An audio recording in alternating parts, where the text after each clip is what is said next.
Jubilito TV Official. So ayun, inyo sa mga kabagis, Jubilito TV Official po, at ito na naman po muli ang isang edisyon, syempre po, ng ating reaction video mga kalingap mga kabagis, no? Pero bago po ang lahat, mega love shoutout po muna kay Kuya Val Santos Matubang, Ate Edna Vlogs, Kalingap Rab, Roel of Malalag, Rachel Morales, Kalingap Netizens, Kalingap Subscribers, Kalingap Supporters, at ang ating po mga Kalingap Partners. Mega love shoutout po sa inyong lahat. So ito na nga mga kalingap mga kabagis, no? For today's reaction video, gawan lang natin ng reaction at muli po pagbibigay ng opinion dito nga po sa naging recent live streaming ni Kalingap Rab kagabi po, na kung saan ay may mga bagay-bagay siyang pinag-usapan at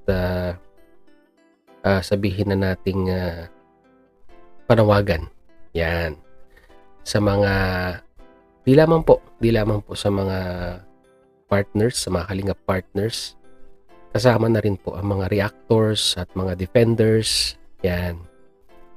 So ito na nga, no, mga Kalingap mga kabagis natin, no. Alam naman po natin na nitong mga nakaraang linggo, araw, ay naging mabango po ang mga pangalan ng mga staff ni Kalingap Rab, no, na kung saan ay talagang masasabi po natin na yung issue patungkol sa behind the scene, yung BTS, na kung saan ay alam naman po natin, di ba, na may set of sariling reactors ito pong si Kalingap Rab, yung K-ROR po, no, yung Kalingap Rab Official Reactors. At sila po yung na-designate na purely gumawa ng reaction video sa mga upload ni Kalingap Rab. At bukod dito ay meron po silang counterpart ng dating MERD. Ayan po yung DIA or yung Discipline Intelligence Action. Correct me if I'm wrong, mga kabagis, kung tama po ba yung acronym. At sila po ang in charge naman sa paninita or sabihin na nating pagdidisiplina sa mga Kalingap partners na nakatalaga dyan po kay Kalingap Rab, to be specific, sa kanyang mga staff.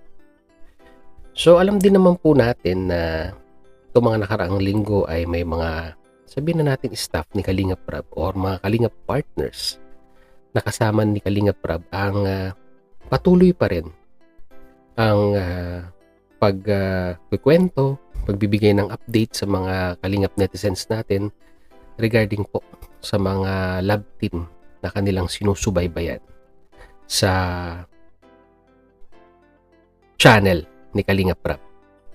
Andyan ang Edsy, andyan ang Jomcarl, andyan ang Cedrich ba yun? Tapos yung itong recent, yung kay Dara. So, marami pong mga lab team ang inaantabayanan ng Kalingap netizens dito po sa channel ni Kalingap Rab. At tanging mga Kalingap partners po at staff ni Kalingap Rab ang napagkukuhanan nila ng update regarding po sa kanilang mga paboritong lab team.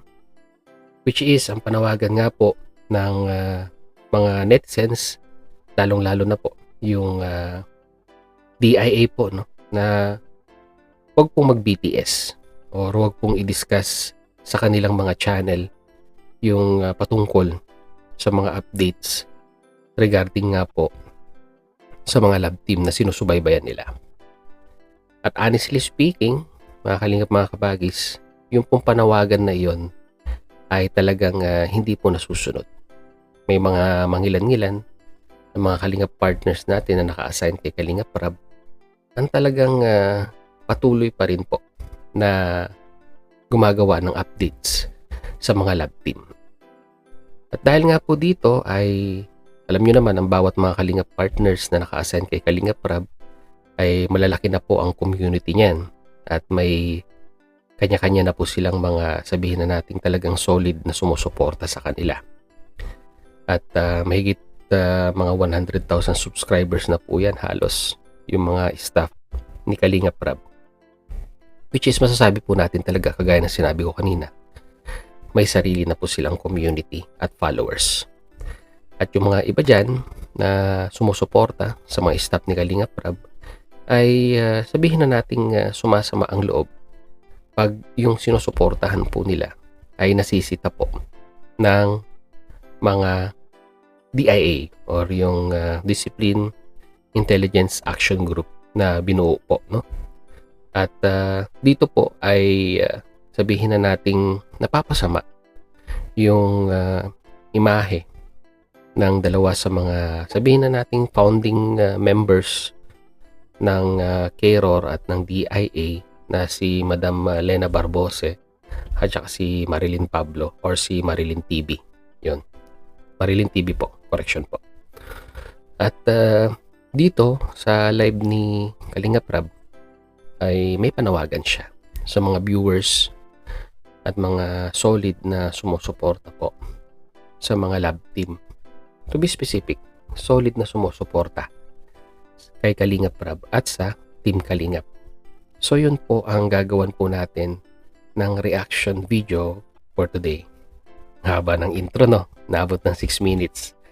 So without further ado, simulan na po natin to. Mga Kalingap, mga kabagis, narito po yun. At kay Ninang Lena, shoutout po kay Ninang Marilyn, no? Shoutout po sa inyo. Yan dalawang ninang ko na nagkita. And huwag niyo po silang huwag po kayong magalit sa kanila. Sila po ay ginagawa lang. Sila po ay talagang concerned lang sa atin, sa atin. Kay Kuya Bal, sa aking channel. Kasi napakaluwag po namin, ako, si Papa, sobrang luwag niyan. So, aminado naman po, no? Aminado naman po si Kalinga Prab na talagang maluwag siya sa kanyang mga staff. Na kung saan dito po natin masasabi na dito po pumapasok yung opportunity para po makapagbigay ng update yung mga Kalinga partners natin, yung mga nagbi-BTS sa kanilang mga channel dahil po sa kabaitan ni Kalinga Prab. Siguro sabi niya nga dahil nga po sa sobrang busy ay hindi na po nila maisa-isa or hindi na po nila ma-pinpoint or mapagsabihan ang mga staff individually dahil nga po masyado silang busy. At laking pasasalamat na lamang po, no, ni Kalinga Prab dahil nandyan po ang grupo ng DIA, KROR upang masasabi po nating bigyang atensyon yung mga Kalinga partners natin na sumusuway po sa panawagan di lamang po, no, ni Kuya Bal Santos Matubang, ni Kalinga Prab at panawagan na rin po ng mga ibang netizens. So pagpatuloy po natin. Wala na rin kaming time para pagsabihan lahat or suwayin kung may man. Kaya andyan sila. Pero kahit hindi po namin di ba? Hindi namin sabihin, pero andyan po yung concern nila sa aming mag-ama. Yung suporta nila na kumbaga iniisip, advance silang mag-isip Ayaw nila na bumagsak yung channel namin. Kapag dumami man talaga yung mga behind the scenes, mawawala na yung kasabikan na mapanood ang beneficiary natin, di ba? So dapat talaga balance lang, walang sobra, hindi pwedeng sobra. So yun, and hindi din pwedeng ma-expose talaga yung beneficiary sa ibang channel, lalo na kung sa main channel na tayo nagkukuha ng source of income. Yung source natin sa mga scholars natin is dito sa channel na ito. Kaya alagaan natin, no? So dito makikita natin na ito po yung dinideliver na ni Kalinga Prab yung kanyang panawagan di lamang sa mga viewers, pero itong part na ito nananawagan na siya sa kanyang mga staff or sa mga Kalinga partners na naka-assign sa kanya na pangalagaan ang main channel at dapat wag ma-overexpose yung mga lab team na yan sa mga ibang channel, which is ang tinutukoy niya po ay yung mga channel po ng mga staff niya or yung mga kalingap partners na nakapalibot sa kanya. So, yun po. Kaya yun, salamat sa KROR, Team Trulala, Koos. Ayan. Concerned lang po sila. Huwag po tayong magalit, no? At saka masasabi ko na rin, no, additional na rin po dito. Ang talagang may concern, ang main concern po dito, yung mga matagal nang sumusuporta sa Mag-amang Matubang. Na kung saan sila po yung unang nakapapansin ng pagmamalabis. Yung ba pwede natin gamitin salita yon, pagmamalabis or pagsobra na pag-i-expose ng mga Kalingap partners natin sa mga subject po ni Kalingap Rap. Kung meron mang unang nakapansin dyan, yung mga solid pong sumusuporta sa Mag-amang Matubang, which is yung pong mga Kalingap netizens natin. So pagpatuloy po natin. Di ba po, pag di nyo pag medyo ano kayo, nasasabik po kayong mapanood yung vlog. Di ba? Yan. Pero okay din yung minsan may pag-usapan. Like, kaya nga po meron naman tayong mga reactors na inassign dyan. No? Sila Kuya Jens, sila Kuya Nel, KROR, or mga reactors ni Papa. Yan yung mga inassign natin para mas painitin yung yung topic. Sila Ninong July, Ninang Marilyn, Ninang Lena, lahat po, yan. So, hayaan na natin sila, hayaan natin silang gawa ng dyan, pangpainit. So, dito, mga Kalingap, mga kabagis, itong statement na ito ay naka-address na naman sa mga Kalingap partners natin at staff ni Kalingap Rab, no? Hayaan na ang K-Roar, sila July Paunil, sila Engineer July Paunil, sila Kuya Jens at si Kuya Nel na magbigay ng update or gumawa ng reaction video regarding nga po dito sa mga lab team, no? Which is masasabi rin po natin na parang ang gustong sabihin ni Kalingap Rab ay sa mga staff ko dyan, tigil na ang pagko-content sa mga lab team at hayaan na yung mga talagang designated na mga reactors na gumawa ng reaction. Kasi honestly speaking, no, mga Kalingap, mga kabagis, nawawalan po ng views yung mga K-Roar, mga reactors na naka-assign kay Kalingap Rab dahil ang mga viewers ay well updated na po, no, sa mga staff ni Kalingap Rab na nagko-content po sa mga lab team. Yun po yung real talk dyan, mga Kalingap, mga kabagis, no? Kaya we do hope sa mga darating na araw, tignan natin kung ito pong panawagan ni Kalingap Rab ay susundin ng kanyang mga staff.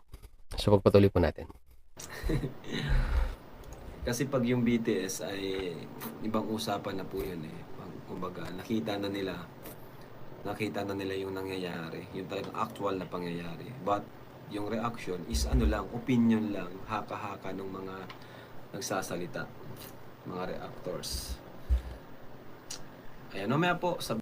At saka may dagdag ko na rin dito kasi, no, syempre pag gagawa ka ng reaction video, after 24 hours na po yun. Sa amin po yun sa Karepa, sa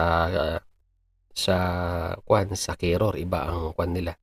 Iba ang timing nila, iba yung oras ng kanilang pag-upload or pagbibigay ng reaction video. Sa amin po, sa Karepa, bago po namin magawaan ng reaction video, ang mga video upload ng Mag-amang Matubang, sa live po ay 12, sa video upload naman po ay 24 hours. So, ibig sabihin, una talagang mapapanood ng mga viewers sa main channel po yung video bago po namin magawaan ng reaction. So, sa mga staff naman, update lang yung ginagawa nila, which is kung ano yung latest news na hinahanap ng mga Kalingap netizens ay may bibigay na ng mga Kalingap partners natin na nagbibigay ng update sa mga lab team mas maaga. Kaya nangyayari, pag nireactionan mo after 24 hours, ay malamang sa malamang ay nakakuha na ng idea yung mga viewers sa mga Kalingap partners na nagbigay ng update. Yun po yun. Sabihin ko yung mga ganap ngayong April. Napakabait ni Dara, walang eme, basta para sa views. Opo, sana po gano'n, ano, kasi yan naman po ay ano po talaga yan, ano yan, for entertainment purposes only, especially kay Dara na siyempre alam naman natin na hindi. So yun, si Dara na yung subject. So yun na nga, no, mga kalingap at kabagis, no. Talagang ito, panawagan malinaw na ito ni Kalingap Rab sa mga staff niya na technically ay itigil na yung pagbibigay ng update sa mga viewers regarding nga po sa kanilang mga love team, no. Pagbi-BTS, yung pagbibigay ng updates dahil kumbaga sabi nga po ay nawawala po yung kasabikan ng mga viewers na abangan yung susunod na part dahil nga po nabibigyan or napapahapyawan po sila ng update sa mga Kalingap partners natin na kinokontent po ang mga love team sa kanilang mga channel. Kaya na sinabi ko, we are hoping for the best sa panawagan ni Kalingap Rab na ito. And sa mga darating na araw, titingnan natin, papasyalan po natin yung mga channel ng mga Kalingap partners or mga staff na naka-assign kay Kalingap Rab kung ito pa rin ang kanilang mga subject or pinag-uusapan sa kanilang mga live streaming. Titignan natin, mga Kalingap at kabagis. Abangan na lang po ang susunod na kabanata.